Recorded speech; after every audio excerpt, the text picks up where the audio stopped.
अस्सलामुअलैकुम नाज़रीन, आज के अखबार के साथ मैं हुराना आदिल इसी दुआ से प्रोग्राम का आगाज़ करते हैं कि अल्लाह रब्बुल इज़्ज़त आज के रोज़ हम सब के लिए आसानियाँ पैदा करे, आमीन। बढ़ते हैं प्रोग्राम की जानिब।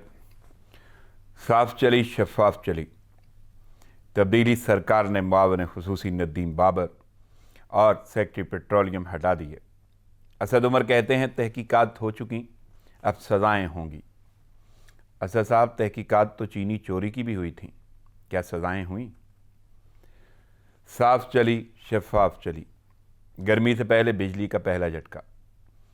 वफाक ने बिजली फिर ₹1.40 फ़ी यूनिट महंगी कर दी। नेपरा एक्ट में तब्दीली, हुकूमत को इजाफी सरचार्ज का बोझ अवाम पर डालने का इख्तियार मिल गया।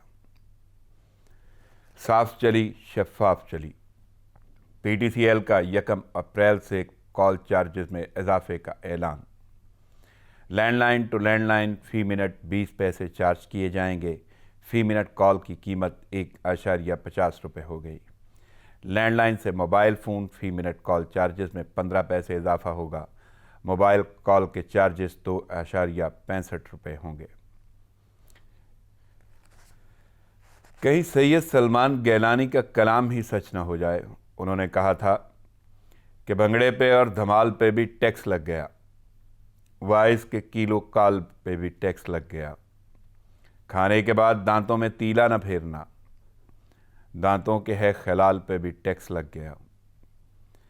करती हैं जो मासियाँ 10-10 घरों में काम, उन मासियों के माल पे भी टैक्स लग गया। जंगल में मोर नाचा तो आएगा उसको बिल, अब मोरनी की चाल पे भी टैक्स लग गया। खाना किसी को खाते हुए देखना भी मत, क्योंकि अब तो राल पे भी टैक्स लग गया। क्यों इतने टैक्स लग गए, पूछा जो ये सवाल, गैलानी इस सवाल पे भी टैक्स लग गया। नाज़रीन, हाज़िर होते हैं एक छोटे से वक्फे के बाद, साथ रहिएगा।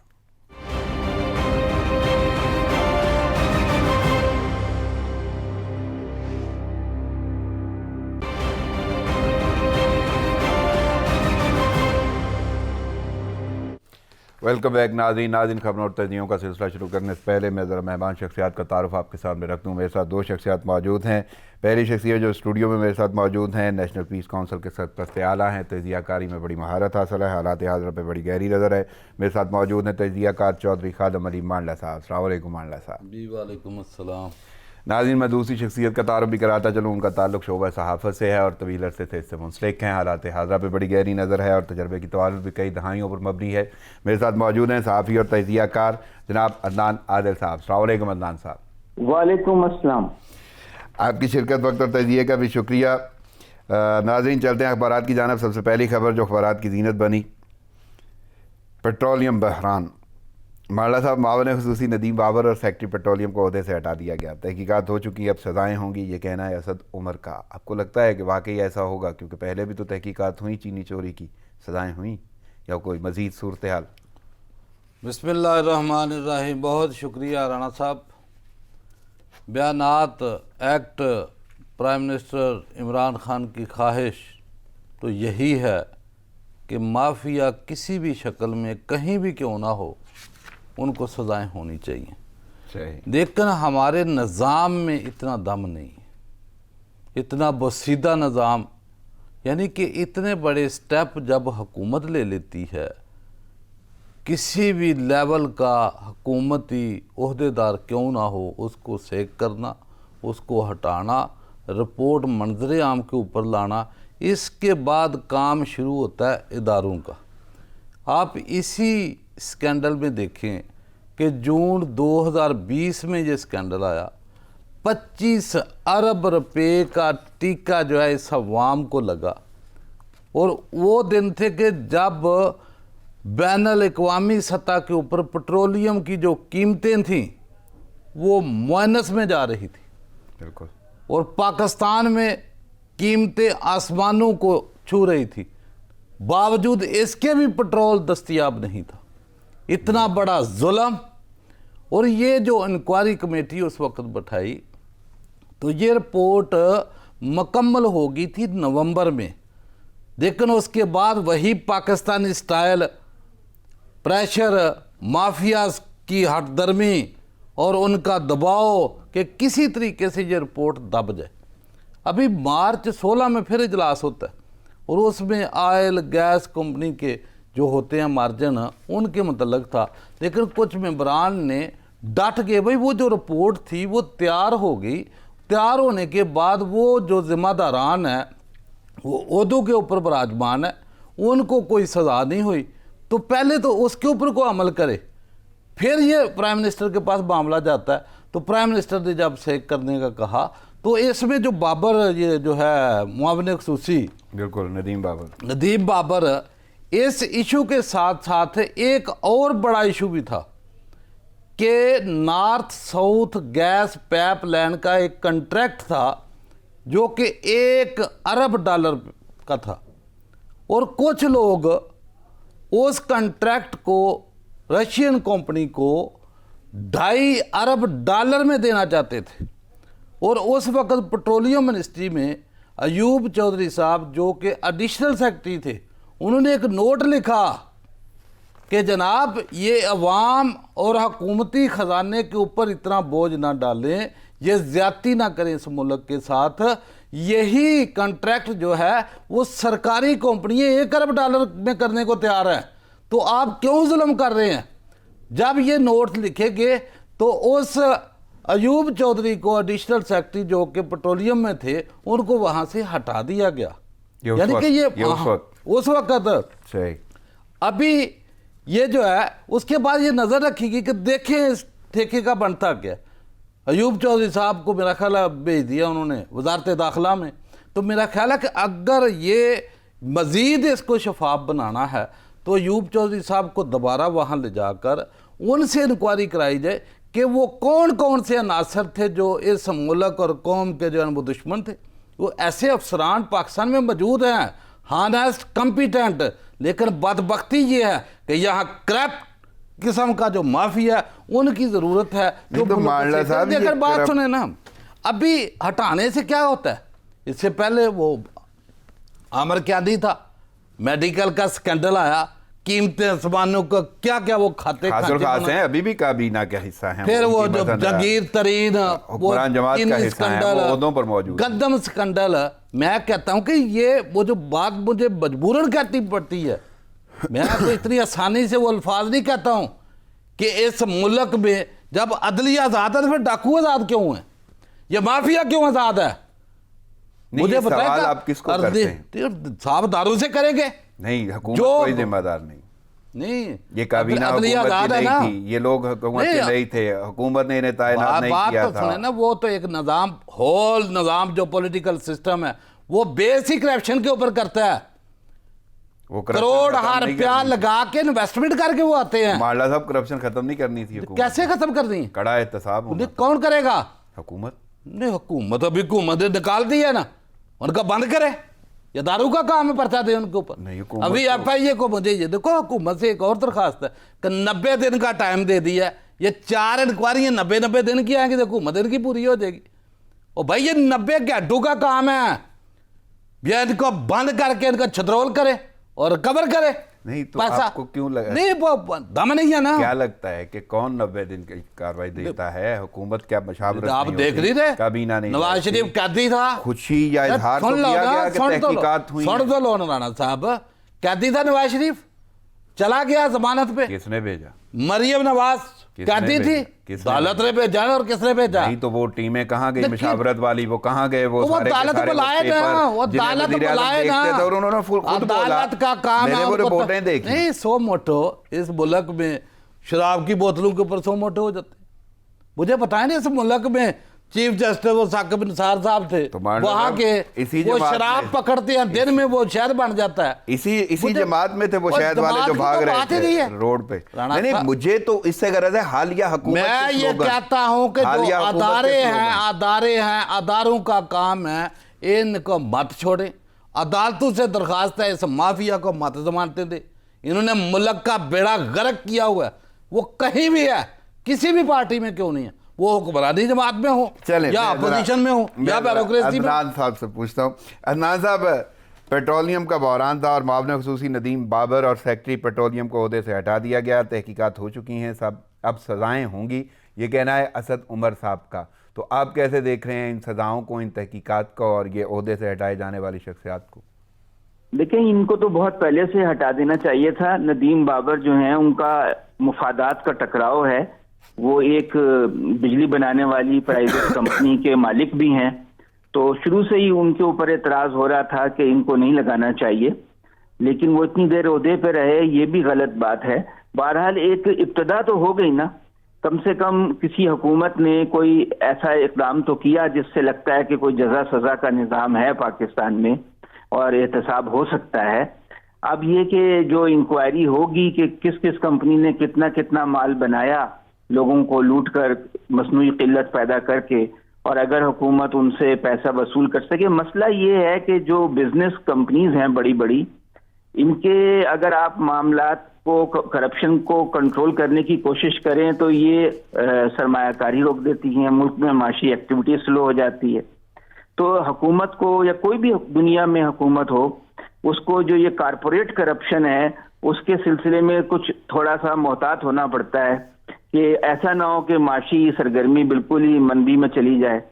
तो अब ये एक पाकिस्तान में खासतौर से हालात इसलिए खराब हैं कि यहाँ एक कल्चर है करप्शन का। 80-90% जो लोग हैं, जो जहाँ बैठा है वो करप्शन कर रहा है।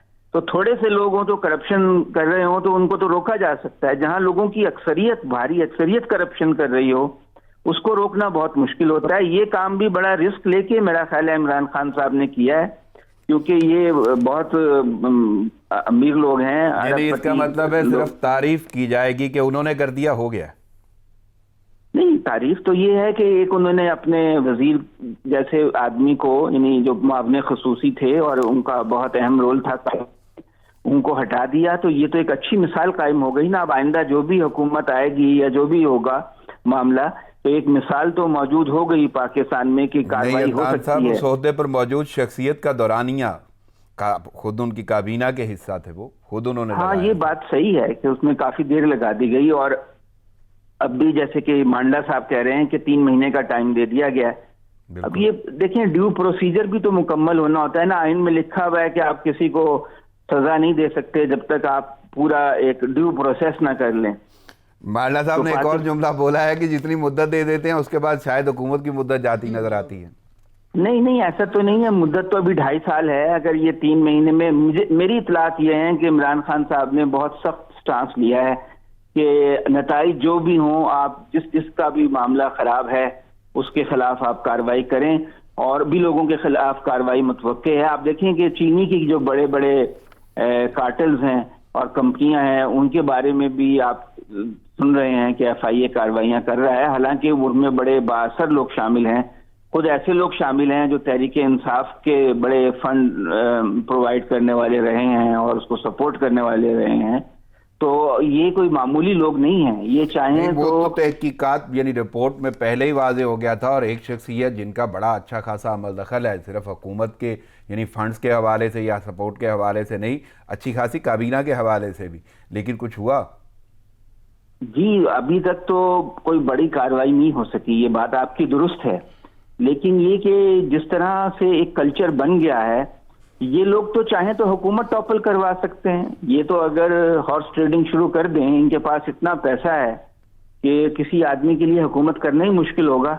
और इमरान खान को ये मालूम है कि अगर ये सब लोग एक्टिव हो गए, चीनी के जो मिलों के मालकान हैं, इधर ये पेट्रोलियम की डिस्ट्रीब्यूशन कंपनीज हैं, अगर ये लोग पैसा निकालना शुरू कर दिया इन्होंने और इमरान खान की हुकूमत को टॉपल करने के लिए साजिश शुरू कर दी, तो इमरान खान का सरवाइव करना भी मुश्किल होगा। लेकिन इस रिस्क को लेते हुए उन्होंने बिल्कुल वाज़ेह फैसला किया है कि चाहे चीनी का मामला हो, चाहे ब्रॉडशीट का मामला हो, चाहे ये पेट्रोलियम का मामला हो, वो कोई रूह रियायत से काम नहीं लेंगे। हालांकि उनके ऊपर बहुत प्रेशर है, बहुत हल्कों का। मैं आगे बढ़ता हूँ। वाकई वो इस हवाले से, माफिया के हवाले से कोई रूह रियायत नहीं करेंगे। मांडा साहब, बिजली का एक और झटका, और ये जो झटके हैं वो तसलसल से आप महसूस कर रहे हैं, मिल रहे हैं आवाम को, और अब भी कीमत ₹1.40 फ़ी यूनिट महंगी करने की मंजूरी दी है वफाक ने, और नेपरा एक्ट में तब्दीली के बाद हुकूमत को इजाफी सरचार्ज का बोझ आवाम पर डालने का इख्तियार मिल गया। ये IMF बाकी मामला वो सारी बातें आप जानते हैं, तो कैसे देख रहे हैं ये अगली गर्मी? देखिए बात यह है कि ये जो झटके हैं ना ये तो बिलतरतीब आते रहेंगे। अच्छा, देखो कोई एक प्रोग्राम जिसमें मैं बैठ के ये ना कहता हूँ कि महंगाई बढ़ती जाएगी, कम नहीं होगी, उसकी वजह यह है कि कम होने का कोई रास्ता ही आपने इंतखाब अभी तक नहीं कर रहे ना। नहीं इसमें भी कोई नहीं, कसूर, इसमें कोई क्या? माहौल का, कौन करप्शन सा का, माहौल? आवाम का, कौन सा कसूर है? जिम्मेदार कौन है? जिम्मेदार कौन है? जिम्मेदार आजाद घूम रहे हैं अच्छा भाई, इसके भी वही नहीं जी। अभी जो नदीम बाबर है, कोई हुकूमत 25 अरब का टीका लगा तो वो वाम के ऊपर ही बहुत नहीं, जाएगा वो ना। तो क्रेडिट चला गया वजीर आजम को, उन्होंने जी वो इंक्वायरी कर ली, उनको हटा दिया, मॉब ने खुसूसी ने हटा दिया, क्रेडिट आम बंदे का क्रेडिट को दीवार पे लिख रहा आपने। ये तो आप बता बात सकते हैं ये है कि वो 25 अरब के जिम्मेदारान जितना माफी है, मैं बार बार कहता हूं कि जब तक प्राइम मिनिस्टर ऑफ पाकिस्तान कोई इस तरह का ऑर्डिनेंस नहीं निकालते कि जितने करप्शन क्लब के मेंबर हैं जिन्होंने इस मुल्क को लूटा है वो उनसे सरमाया वापस नहीं निकलवाते, कोई सऊदी तर्ज का मॉडल नहीं लटकाते, ये लगा कर यहाँ देखो ना सऊदियों ने अपने शहजादों से कैसे मानला साहब, मैं आपकी एक बात मान लेता हूँ। नहीं बात नहीं माननी पड़ेगी ना। मैं बताता हूँ ना, मान लेता हूँ कि आप ऐसा मॉडल ले आए जो लोग आपकी काबीना का हिस्सा थे, जिनका आपने जिक्र किया कि आनी साहब, चीनी चोर, ये बात तो सुने ना, जब शुरुआत होगी तो वो को बच जाएंगे। अच्छा, उनका नंबर उसी रेंज में आएगा। रिस्क देखो, इमरान खान ने 2.5 साल में देख लिया कि ये बसीदा निजाम उसके साथ नहीं चल पा रहा। अच्छा, 70% वही माफिया जो कि नैब जदगान कबीना में ये जितने भी हैं बैठे हुए, मुझे ये बताएं कि ये इनके ऊपर केसेस थोड़े हैं? क्या हो रहा है? अवाम का कसूर। अवाम का कसूर, अवाम का कसूर यही है, वो गरीब है, वो गरीब जेल में है ना। वोट दिया, ये 2.5 साल अगर इन्हें समझ आ गई है माफिया की, 500,000 का चोर जो है समझ आ रही है, और बड़ा माफिया उसको जो है नैब बुलाने से कतराती है। कैसे जो है वो लेटर निकाला कि जनाब हमारे में ताकत नहीं है, हमारे में जुर्रत नहीं है कि एक जो है मुजरमा को आप जो है नैब के तलबी के ऊपर बुला सकते। अवाम का कसूर नहीं है इसमें, अवाम क्यों भुगत रही है? वो 2.5 साल अगर खान साहब समझ गए हैं इनको, तो अवाम भी तो समझ रही है। अवाम समझ ना, अभी जितनी इमरान खान के पास पावर है, ताकत है, तो लूला लंगड़ा मखलूत हुकूमत के साथ, मुझे बताओ ना क्या इसी तमाम मखलूत हुकूमत के साथ उनका बयान है अपोजिशन रोएगी, और उन्होंने रुलाया, और जुमला था पावर है हुकूमत के पास। मुझे बता क्या रोए? उन्होंने बोला था हुकूमत के पास पावर है, मुझे नहीं समझ से तो कोई नहीं रोता ना। क्या उनके महल्लात गवर्नमेंट ने अपने हाथ में किए? निजाम ही नहीं है, जबानते हैं सारे फिर रहे। और जो जेल में है यानी वो में है। आपकी बातों के ताबे अगर मैं सोचूं तो आने वाली हुकूमत भी अगर ये प्ली देगी तो निजाम नहीं। कौन सी हुकूमत? जब भी कभी कोई आने वाली भी, अभी तो ये हालिया हुकूमत चल रही है, जब कभी बदली अभी भी उन्हीं लोगों की हुकूमत है, माफिया की हुकूमत है। अच्छा, माफिया राज कर रहा है, हुकूमत उसी की होती है जो राज करती है। हटाया, क्रेडिट इमरान खान को चला गया, इंक्वायरी रिपोर्ट आ गई चीनी चोरी की, क्रेडिट इमरान खान को चला गया। ये निजाम मेरा साथ नहीं दे रहा, ब्यूरोक्रेसी उसका साथ नहीं दे रही, ये सिस्टम उसका साथ नहीं दे रहा, जितने भी माफियाज हैं वो जेलों से बाहर हैं, जमानतों के ऊपर हैं, आपका नैब बुला नहीं सकता, वो तो सजा देनी तो दूर की बात है। साहब अवाम ने तो वोट दिया था ना, वो तो चाहते हैं ना कि उनका साथ दे दें। जितना वोट दिया उससे ज्यादा काम कर रहा है, 2/3 अक्सरियत देते ना, मैं देखता जब मस्टंडे कैसे यानी ये जुर्म है, अवाम इसलिए पिस रही है, मैं बता इसलिए भुगत रही है। आपका जुमला बड़ा अजीब मुझे लगा कि जितना वोट दिया है ना उससे ज्यादा वो काम कर रहे हैं, एहसानमंद हो अवाम, एहसानमंद हो, और अब अवाम अगर भुगत रही है तो इस वजह से भुगत। पहले मेरी बात सुन लीजिए करे, बात ये है कि प्राइम मिनिस्टर ऑफ पाकिस्तान ने जो सबसे बड़ा कारनामा किया कि जो ब्लैक शीप्स, ये भेड़िए थे, इनके चेहरों से नकाब उठाए कि ये जो हुक्मरान बने फिरते थे, बताया कि ये राहजन है, ये डाकू हैं, ये माफिया है, ये बहुत बड़ा काम था। वरना आपका मुल्क का जो हाल उन्होंने किया, आज अगर बिजली महंगी होती है तो उन्हीं की वजह से। आज अगर आपका मुल्क 8 अरब यौमिया सूद दे रहा है तो वो इमरान की वजह से तो नहीं दे रहा, वो नवाज शरीफ और जरदारी की वजह से दे रहा है, इसी किसकी वजह से की दे रहा है? अदायगी के लिए कशकोल भी तोड़ने थे, नहीं मांगना था, खुदकुशियों का कशकोल- कॉन्ट्रैक्ट, IMF नहीं जाना था, वो सब हो गया। मेरी बात वो सुनो। सब हो गया मांडला साहब। देखो जहां अवाम का जो कोई रियलिटी है ना उसको बयान करना। मैं वही रियलिटी अगर- जानना चाहता हूं कि अवाम के नहीं, साथ बातों क्यों से नहीं कोई- होगा ना। अवाम के साथ क्यों भाई वो अमल से होगा। तो वो क्यों मैं नहीं हो कहता पा हूं रहा? कि कौन इनको जिम्मेदार है?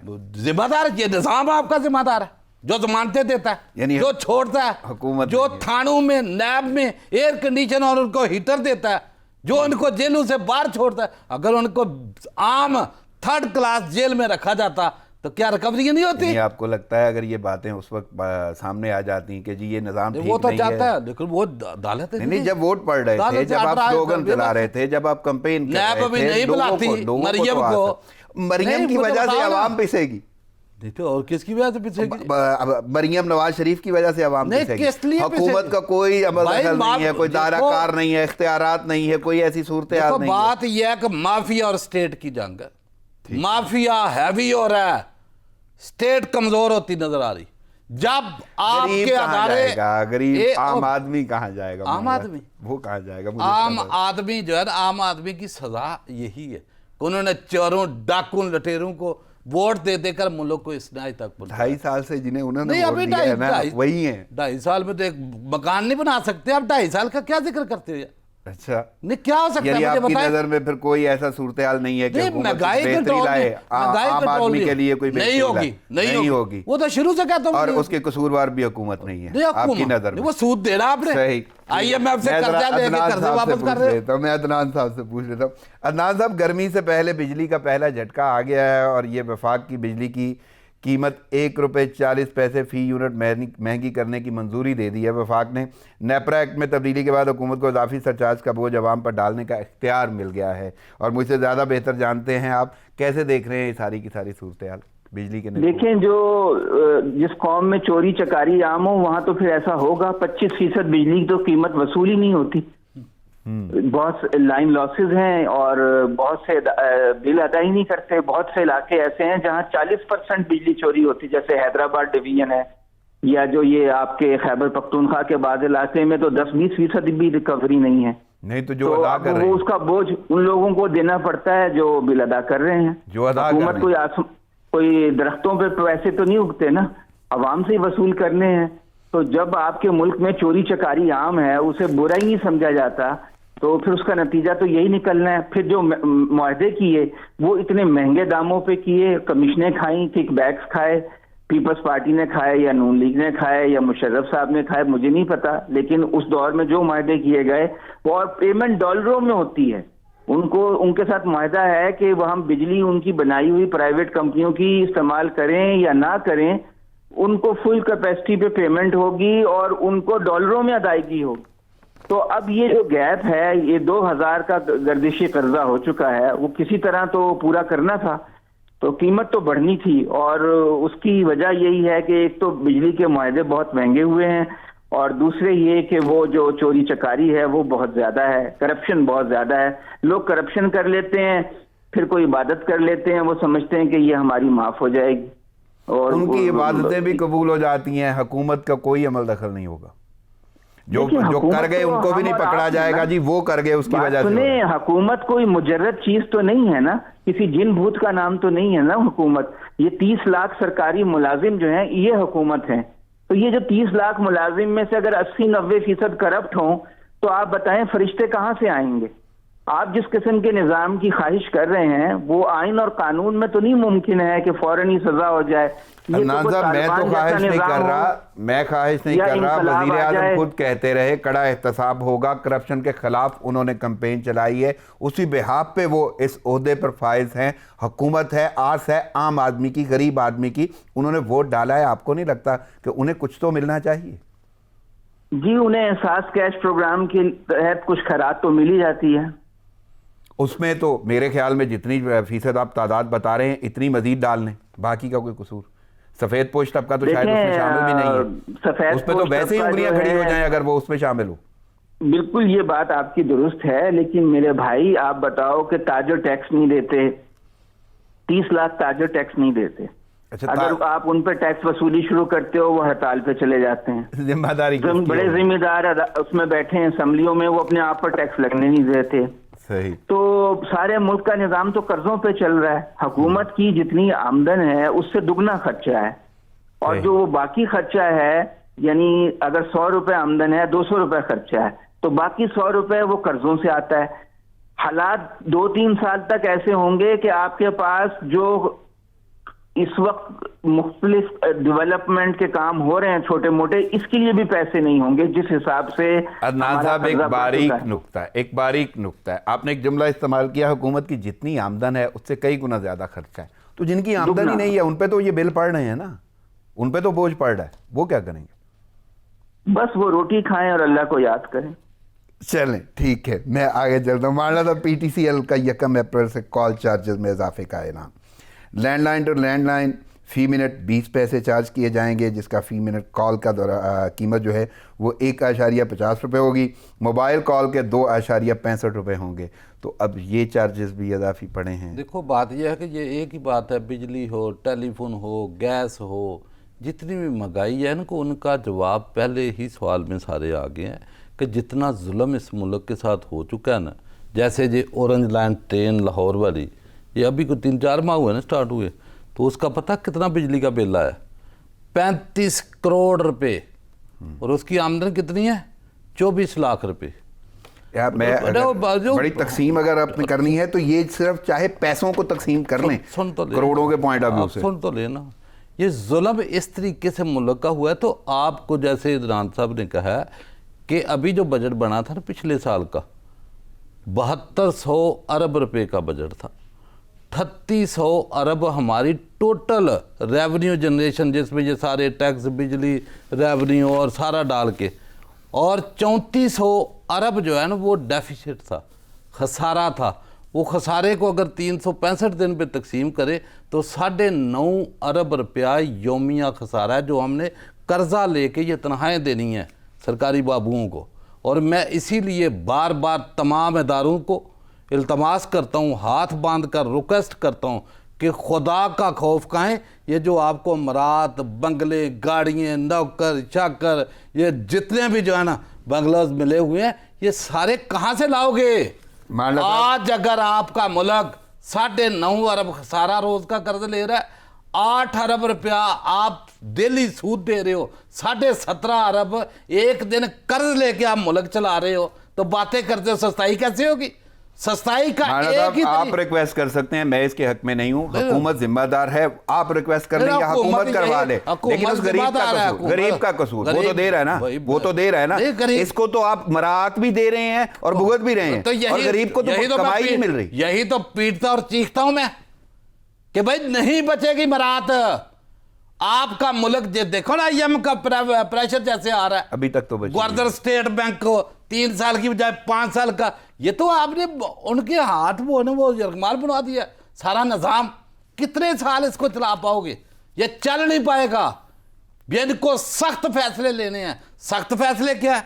एक बैरोक्रेट के पास देखो 10-10 गाड़ियां, एक नौकरियों की फौज है, 40-40, 80-80 कनाल के एक घर है। मतलब कि आप देखो तो सही जुल्म है मुल्क के साथ। मैं बाला साहब एक मिनट, अदनान साहब, ये कॉल चार्जेस का इजाफा कैसे देख रहे हैं? नहीं, इजाफा तो हुआ है। आप जो चीज आप इस्तेमाल करेंगे उसकी प्राइस तो आपको देनी पड़ेगी। कोई मुफ्त चीज तो नहीं होती। अल्लाह ने रोटी का वादा किया है, टेलीफोन का वादा तो अल्लाह ताला ने भी नहीं किया हुआ। तो ये कि आपको टेलीफोन मिलेगा, रोटी का वादा है, वो सिर्फ अल्लाह देगा, बाकी सारी चीजें जो है। अच्छा, जब आप 12-12 बच्चे पैदा करते हैं तब नहीं ये बात ख्याल आती। ये जो देहात में आप जाएं, किसी के 8 बच्चे हैं, किसी के 10 हैं, किसी के 12 हैं, उनको मैं अगर आप दूसरे लफ्जों में बोलूं तो आपको कहीं ना कहीं उसका भी एतराज है। कोई मराहत आम आदमी के लिए नहीं होगी। पूरे माशरे का कल्चर मुतासिर करता है मईशत को, सियासत को। यूरोप में अगर खुशहाली है तो वहां पे आबादी के बढ़ने की शरह मनफी में भी है, और कहीं 0.5% है। हमारे यहाँ तो 2.5 से 3 और पठान जो अपने बख्तून इलाके हैं वहाँ 3.5% है आबादी में इजाफे की शरह। तो जब आप यकीन ही नहीं रखते मॉडर्न वैल्यूज में, तो फिर मॉडर्न चीजें इस्तेमाल करने के लिए आप क्या दावा करते हैं? आप तो 10-10, 12-12 बच्चे हैं, उन्हें तो रोटी खिलाना ही मुश्किल है, फोन करना तो दूर की बात है, लेकिन फिर भी लोग फोन कर रहे हैं। स्वीपर्स के पास भी फोन है, अटेंडेंट्स के पास भी फोन है, और स्मार्टफोन्स हैं। पाकिस्तान में 12 करोड़ लोग इस्तेमाल कर रहे हैं इतने महंगे होने के बावजूद। अदनान साहब, इस जिद्दत में, जदीद दौर में, डिजिटलाइजेशन में, जिस पे बहुत काम भी हो रहा है, हुकूमत भी बहुत काम कर रही है, तो क्या फोन ना रखे आम आदमी? उसका भी तो एक कम्युनिकेशन का जरिया तो है ना। ठीक है, उससे उसकी आमदन भी बढ़ती है। आमदन जो है, कारीगर मैं लोग यही हैं जानना चाहता हूं कि आमदन है। आप तो बच्चों अपने पे अखराजात कम कंट्रोल करें। अब ये मुफ्त तो कोई चीज मिल नहीं सकती दुनिया में। सही। चले, मैं जरा सियासत की तरफ आता हूँ। मैं जरा मारला साहब से पूछ लूँ। मारला साहब, यूसुफ रजा गिलानी कायदे हिज़्ब इख्तिलाफ सेनेट मुकर्रर हो गए, और पीपल्स पार्टी ने 30 सेनेटर्स के दस्तखत के साथ दरख्वास्त चेयरमैन सेनेट को जमा कराई है। और आप जानते हैं कि पीपी के जितने भी वोट हैं, और दूसरी जानब नून लीग जो अपोजिशन, एक दिन पहले इत्तफाक भी हुआ था और नून लीग के तहफ़्फ़ुज़ात भी सामने आए हैं कायदे हिज़्ब इख्तिलाफ की तकर्री पर। तो ये सूरत हाल कैसे देख रहे हैं? देखो जी, वो कहते हैं जी पीपल पार्टी के ज़्यादा मेंबरान थे, उनका हक था। अच्छा, दूसरे तो कहते हैं कि पीडीएम का जो मुश्तरका फैसला था उसमें वो आज़म तारड़ साहब उनको जो है नॉमिनेट किया था। तो मेरा है पीडीएम को मैं पहले दिन से कहता हूँ कि पीडीएम का वजूद पहले दिन से ही ख़त्म था। ये एक दूसरे को ताने मेने देने की कोई ज़रूरत नहीं है। इनकी आप हिस्ट्री देते, ये एक नज़रियाती नहीं, ये मफादातियों का एक ग्रुप है। शुरू से देख लें आप पीपल पार्टी, जुल्फ़िकार अली भुट्टो से शुरू कर लो कि जब मुजीबुर रहमान के साथ इलेक्शन हुआ तो उसने क्या कहा, उधर तुम इधर हम, यानी कि मफादात के लिए, हुक्मरानी के लिए ये लोग वहां तक जा सकते हैं। और उन्हीं के इसी बयान के ऊपर अभी सुन ले 2 मिनट, नवाज शरीफ क्या कहता रहा भुट्टो के मतलब कि उन्होंने पाकिस्तान को 2 टुकड़े किया, मैं इसलिए इसके साथ जो है वो हाथ ही मिलाता हूँ। फिर आसिफ जरदारी के ऊपर आप आ जाए। आसिफ जरदारी ने जब इक़्तिदार संभालना था, पीपल पार्टी की हुकूमत आई बेनज़ीर की मौत के बाद, तो मुझे बताया कि क्या वो बुरबाद में जो इन्होंने एग्रीमेंट किया, लिखा, साइन किए, तो जब बदला तो उसने बोला ये कोई कुरानी सहीफ़ है। यानी कि इनके करीब कोई इखलाकियात, कोई मुआहदा, कोई एग्रीमेंट, कोई समझौता, उसकी कोई औकात नहीं। ये अपने मतलब के लिए हर हद करा। वो कहते हैं कोई शर्म होती है, यहाँ ये फिक्रा जेट होता है, यहाँ कोई शर्म नहीं होती, कोई हया नहीं होती, यहाँ कोई गैरत नहीं होती। ये मफादात के लिए। मानला साहब, वो जो 4 वोट हैं उनमें कोई ऐसी बातें शामिल हैं जो आप जिक्र कर रहे हैं, जो 4 इजाफी मिले हैं 30 में, वो हुकूमती नहीं, हुकूमती हों या ज़ात हों या नून लीग वाले वो 4 जो ज़ात बन के या दिलावर खान ग्रुप में बना हुआ 4, वो ये बकाऊ माल है नहीं यार, मंडी है, मंडी में वो खरीदारी बेहतर कर देते हैं। पहले भी उन्होंने करके दिखाई, अभी भी उन्होंने कर दी होगी। वो बैठ के उधर नाश्ते पका रही थी मरियम, कमर जमान पीपल्स पार्टी के बैठे हुए, कमर जमान कर रहा था ना वो, तो उसके वो हमाती के थे ना। तो अब ऐसे पीडीएम को कहाँ देख रहे हैं? पीडीएम को ओ यार, देखना तो इनको जेलू में चाहता हूं मैं। अच्छा, जेलू का माल है पूरी पीडीएम को। पूरी पीडीएम क्या, ये पीडीएम के 4-5 बंदे और कौन सी पीडीएम है? अच्छा, सबके ऊपर मुकदमात है। 9 जमातें किसी खाते में नहीं। वो 9 जमातें, 4 जमातों का तो यहाँ जिक्र ही नहीं। ये नारानी की कौन सी सीट है? और 2-4 पार्टी हैं, भला कि ये नून और पीपल पार्टी मैंगल की को 4 सीटें हैं, और दूसरे जो है वो एक जो खैबर पख्तूनख्वा में ये मैंगल की 4 सीटें पहले असेंबली का हिस्सा रही। और सही रही है ना। अभी तो वो तो है, वरना जेल में नहीं, मुकदमात है। जेल में कोई खुदा वास्ते थोड़ा भेजते हैं, देखो भेजना किसी ने नहीं, क्योंकि जेल सलाखे कमजोर है। नहीं, अगर वो हुकूमत में हो तो फिर मुकदमात भी कोई असर नहीं रखते। बात ये नहीं है, मुकदमात जिसके ऊपर भी है हम सबको देखना चाहते हैं, अवाम पाकिस्तान सबको देखना चाहते हैं। सही। मैं जरा अदनान साहब से सियासी सूरत हाल जान लूँ।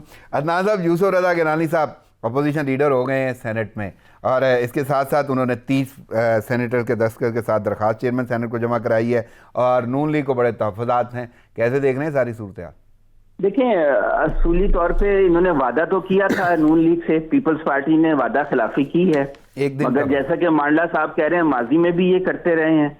और फिर एक बात है कि पैसा खर्च करने में पीपल्स पार्टी की जो लीडरशिप है वो ज्यादा फैयाज है, जेनरस है, और जहां माल चलता है वहां बाकी चीजें जो हैं फिर वो कमजोर पड़ जाती हैं। अब उनके 27 वोट थे, यानी उन्होंने 27 लोगों के दस्तखत करा के नून लीग ने अपनी जमा कराई थी कि हमारा अपोजिशन लीडर होना चाहिए। पीपल्स पार्टी का एक एतराज तो ये था कि आजम नजीर तारड़ जो हैं बेनजीर भुट्टो के मुलजिमों के वकील रहे हैं, हम ऐसे शख्स को अपोजिशन लीडर नहीं मान सकते, और इस पर उन्होंने मुज़ाकरात भी नहीं किए। हालांकि जरदारी साहब ने इसाक डार को फोन किया था, मैंने इसाक डार का इंटरव्यू सुना है, उसमें उन्होंने कहा कि हमने इस बात को कहा कि ये वकील का काम होता है कि वो किसी की भी वकालत करे, तो हम इसके ऊपर नहीं वो नाम तब्दील नहीं कर सकते। तो बात ये है कि पीपल्स पार्टी को जिन लोगों ने वोट दिए हैं उनमें पीटीआई के लोग तो शामिल नहीं हैं, लेकिन बलूचिस्तान अवामी पार्टी के लोग शामिल हैं जिन्होंने संजरानी साहब को भी वोट दिया था। संजरानी साहब के तो हैं ना वो? जी, संजरानी साहब के हैं। तो आप ये कह सकते हैं कि कुछ लोग हुकूमती इत्तेहाद में भी शामिल हैं और अपोजिशन इत्तेहाद में भी शामिल हैं। तो ये तो हमारे ऐसी ही कोई सूरत हाल है, बल्कि लेकिन एक दिन पहले उन्होंने ये इत्तेफाक किया था कि ठीक है वो अपोजिशन लीडर नून का बना देंगे। नहीं, इत्तेफाक नहीं किया था, इस बात पे नहीं किया था। ये हुआ था कि पीपल्स पार्टी और नून लीग में बयानबाजी चल रही थी, तो फजलुर रहमान साहब ने जरदारी साहब को और नवाज शरीफ साहब को फोन करके कहा कि इनको रोकें, और वो सीज फायर उन्होंने कर लिया था। फिर ये हुआ कि ब्रॉडशीट में ये आ गया कि आसिफ अली जरदारी के जो केस है स्विट्जरलैंड के $60 मिलियन का, उसकी दस्तावेजात बैग्स में बंद हैं, तो उन्हें खोला जाए। तो उसके ऊपर पीपल्स पार्टी के कान खड़े हुए कि ये तो हम पे फिर प्रेशर आने वाला है। तो उन्होंने फौरन नून लीग को कहा कि मरियम जो पेशी के लिए 26 मार्च को जाएंगी तो हम भी शरीक होंगे, ताकि वो प्रेशर हुकूमत पे डाल सकें। अब वो पेशी तो हो गई कैंसिल, लेकिन हुआ ये कि जब वो पेशी कैंसिल हुई तो पीपल्स पार्टी को ये एहसास हुआ कि कोई इनका मामला अंदर ही अंदर चल रहा है कि मरियम को ये रिलीफ दिया गया है कि उसकी पेशी कैंसिल कर दी गई है। तो इससे पहले कि ये कोई मुकमुका करें, हम अपना काम सेनेट में दिखाएं।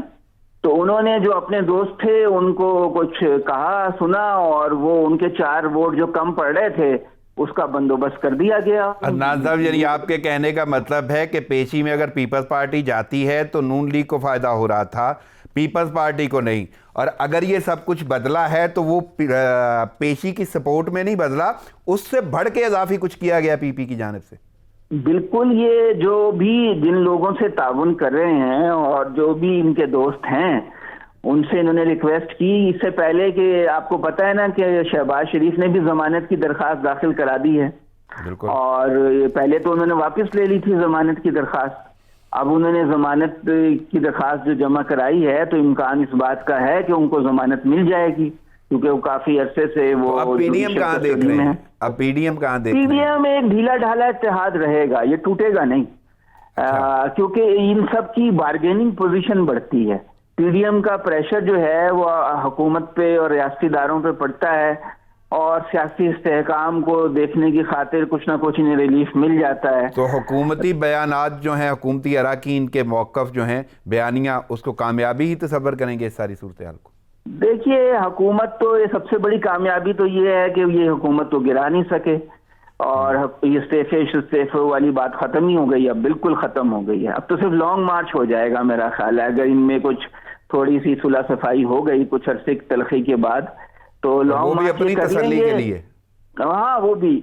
असल में बात यह है कि पार्लिमानी जमहूरियत ऐसे ही होती है, ये मुकमुका का निज़ाम होता है पूरी दुनिया में। मैं जरा मारला साहब से पूछ लूं, मारला साहब, हुकूमत इस सारे सूरत हाल को कैसे देख रही है? बड़े खुशी का इजहार किया गया है। देखो, बात यह है कि जब तक इमरान खान वजीर आजम है ये इकट्ठे ही रहेंगे, क्योंकि बचना तो है ना इन्होंने। ये एक एक हो जाएंगे तो ये समझते हैं हमारी मौत हो जाएगी। ये उसके डर और खौफ की वजह से। क्या ये भी डर और खौफ की वजह से ये सेनेटर भी बन गए? डर और खौफ की वजह से ही ये अपोजिशन लीडर भी बन गए। पहले मौलाना फजलुर रहमान आया तो किसको फायदा पहुंचा? ज्यादा नून लीग को। मफरूर आजम बाहर चला गया। अभी जो प्रेशर ये 2-4 महीने उन्होंने डेवलप किया, इसमें गेन पीपल पार्टी ने कर लिया। अभी फिर ये इकट्ठे होंगे कि फिर कोई जेलों से कोई जमानतें मिल जाए, तो वहाँ कोई एयर कंडीशन, अभी गर्मियाँ आने वाली हैं तो जेलों में देखा ना वो जवाज घात में आला उसने भी दरखास्त दे दी है, क्योंकि गर्मियों में तो वो एयर कंडीशन के बगैर बैठ नहीं सकते ये लोग। ये कहाँ जाएंगे? ये इसी गर्मी में 2-2, 4-4 महीने इनको थर्ड क्लास जेल में रखा जाए तो मेरा ख्याल है कोई रिकवरी हो, को मुल्क के ऊपर, ये गरीबों के ऊपर जो बढ़ती हुई महंगाई का जो एक वो है वो डर खौफ वो उतरे। वो अगर इनको जेलों से बाहर छोड़ना है या एयर कंडीशन देना है, हालिया हुकूमत में कोई उम्मीद? तो हुकूमत के ऊपर इमरान खान मेरा ख्याल है अभी को फैसले उसने सख्त कर दिए कि 2.5 साल में जो मिशन मैं लेके आया हूँ वो मिशन कंप्लीट नहीं हो पा रहा। इसमें अभी उन्होंने तो जैसे 5 साल मांग लिए हैं, 5 उन्होंने जिक्र कर दिया है 5 साल बाद नहीं, पूछना चाहिए। इस निज़ाम में तो 25 साल क्या कितना का 73 साल हो गया ना, तो मकरूज ही होता जा रहा है ना मुल्क। माला साहब वक्त की कौन किदर सी के बाद हुकूमत मुझे आई जिसने इजाजत कर्जे लेना वापस होगी। किए? आपकी आमद का शुक्रिया, अदनान साहब आपकी शिरकत का शुक्रिया। नाज़रीन, प्रोग्राम का वक्त खत्म हुआ चाहता है, मुझे इजाज़त दीजिए, दुआओं में याद रखिएगा। अल्लाह निगहबान।